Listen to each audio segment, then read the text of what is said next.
Well, we're quickly shifting our focus to another story right now. This is a breaking news that we are getting to you from the national capital, wherein the ED has now issued 7th summon to the Delhi Chief Minister Arvind Kejriwal in the Liquorgate probe. Now remember that only a few days ago, 16th of March, 16th of March is the next day that he's supposed to appear in front of court with regards to the ED having filed a case with regards to how he's not skipped the first 6 summons already, and now the 7th summon has come in. This is the particular update that we are getting, and right now we have Shankar Anand joining us on this broadcast to understand this further. Shankar Anand ji, do tell us this, that what exactly is the situation now? Has Arvind Kejriwal, have we heard anything from Arvind Kejriwal's side with regards to whether or not he shall be skipping this summon as well?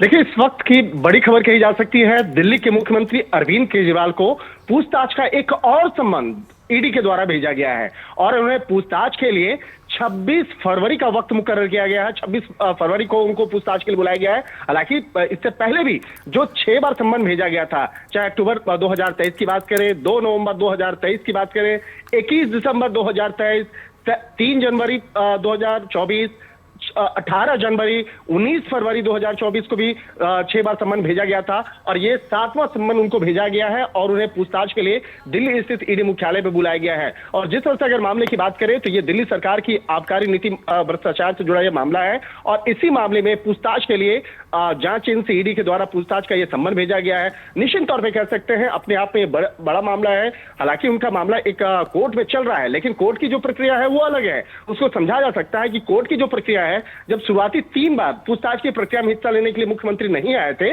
तब उस वक्त को लेकर ED court गई थी और उनका कहना था कि इनके खिलाफ आगे कार्रवाई होनी चाहिए। तो उस मामले को लेकर वो अलग प्रक्रिया चल रही है, लेकिन उसके बाद दूसरी जो प्रक्रिया है पूछताछ के लिए लगातार जो समन्स जो है वो भेजे जा रहे हैं, लेकिन मुख्यमंत्री अरविंद केजरीवाल अभी तक पूछताछ की प्रक्रिया में हिस्सा नहीं ले रहे हैं, इसलिए जांच एजेंसी के द्वारा लगातार ये समन्स भेजे जा रहे हैं। अब देखना लाजमी होगा कि क्या इस बार वो पूछताछ की प्रक्रिया में हिस्सा लेंगे या नहीं। अगर वो पूछताछ की प्रक्रिया में इस बार भी हिस्सा नहीं लेते हैं तो निश्चित तौर पर कहा जा सकता है कि इन तमाम मसलों को ईडी के द्वारा कोर्ट में आगे बताया जा सकता है। आने वाले दिनों में कुछ ठोस और बड़ी कार्रवाई को अंजाम दिया जा सकता है।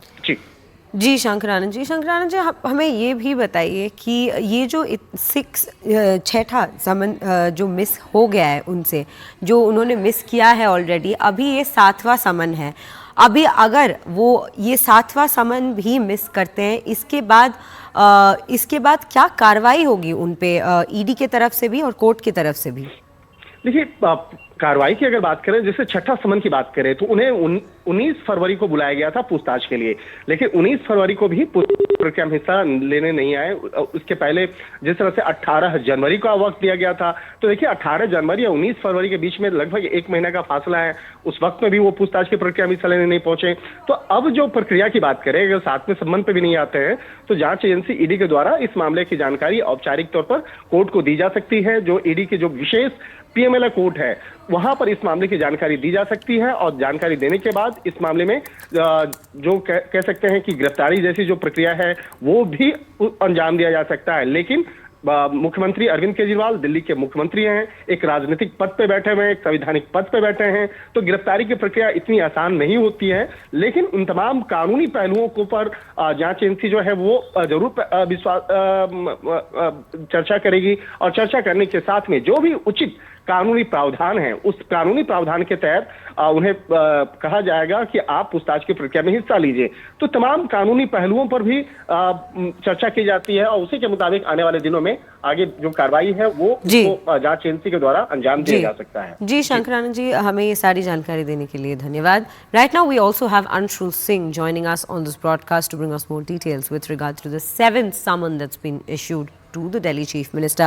Anshul, help us understand this. If at this juncture, when he already has the ED having filed a case of non-compliance against him in the court, and this is the 7th summon that has been issued to him, if he does miss this summon, does this only make the ED's case stronger in the court with regards to the fact that he has been skipping summons time and again in this particular probe?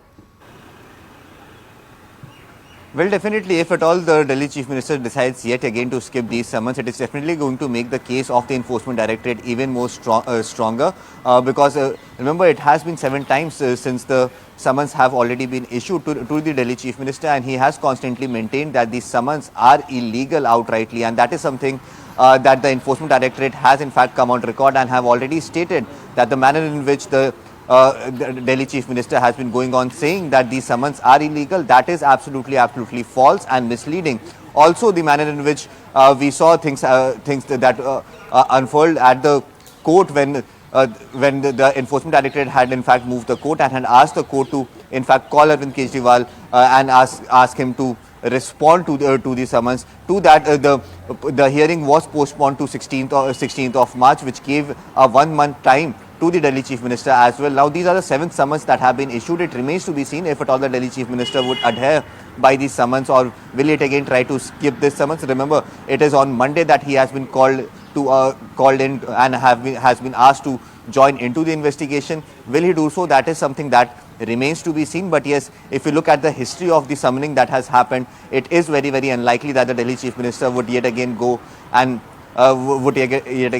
respect these summons this time around as well. So yes, the next few days are going to be interesting, Right, as Anshul. it remains to be seen how does the Aam Aadmi Party and the legal team of the Aam Aadmi Party going to respond to this. Right. But yes, the manner in which the Delhi Chief Minister has been skipping the summons, Right, definitely Anshul. it is getting Anshul, I'm very more. sorry, I'll have to interrupt you there, but thank you for bringing us all those details. Definitely, we have to wait and watch whether the Delhi Chief Minister yet again misses another summon, the 7th summon this time from the ED in the